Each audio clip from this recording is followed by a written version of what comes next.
দেশীয় ফ্যাশন হাউসগুলোতে এখন সাদা, লাল আর কমলা রঙের ছড়াছড়ি। খুবই বর্ণিল আর উজ্জ্বল এসব পোশাক বলে দিচ্ছে নববর্ষ সমাগত।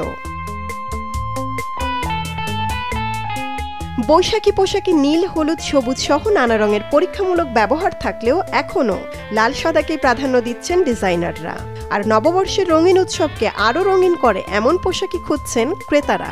বৈশাখ বলতে আসলে বিভিন্ন রঙের সংমিশ্রণ, সব এটা কালারফুলি হওয়া ভালো। জমকালোটাই পড়তে হবে সেটা না, একটু একটু ডিফারেন্ট টাইপের, একটু এক্সেপশনাল টাইপের একটু চাই আমি। পশ্চিমবাংলার বাঙালি আমি, কিন্তু আমার খুবই ভালো লাগে এখানে যেভাবে আমরা ধরুন পয়লা বৈশাখ সেলিব্রেট করি, সেরকম পশ্চিমবঙ্গে অতটা সেলিব্রেশন হয় না।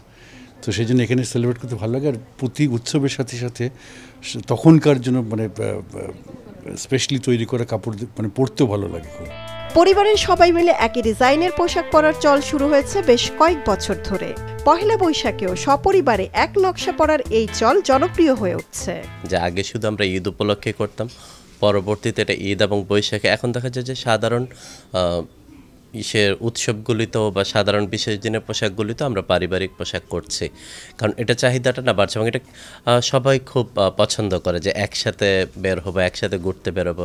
এবং শুধু যেটা পরিবারে সবাই মিলে করে তা না, বন্ধু বান্ধবরাও করে থাকে। এমনিতে বৈশাখে দেখা যায় যে ফ্লোরাল মোটিফের আধিক্য থাকে, তো এই বছরও ফ্লোরাল এবং জিওমেট্রিক দুইটা মোটিফ নিয়ে আমরা কাজ করেছি।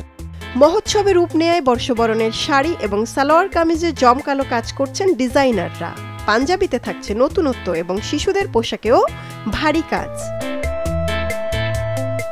এদিকে পহেলা বৈশাখকে সামনে রেখে বিভিন্ন জায়গায় আয়োজন করা হচ্ছে মেলার।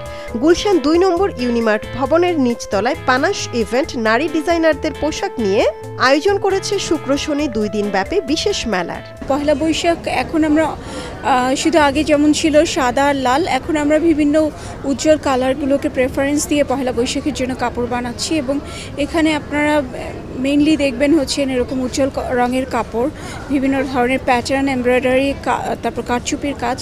সো স্টাইলিংয়ের দিক থেকে অনেক ধরনের নতুন নতুন স্টাইল এখানে নিয়ে আসা হয়েছে। মৌমিতা জান্নাত, মাছরাঙা সংবাদ, ঢাকা।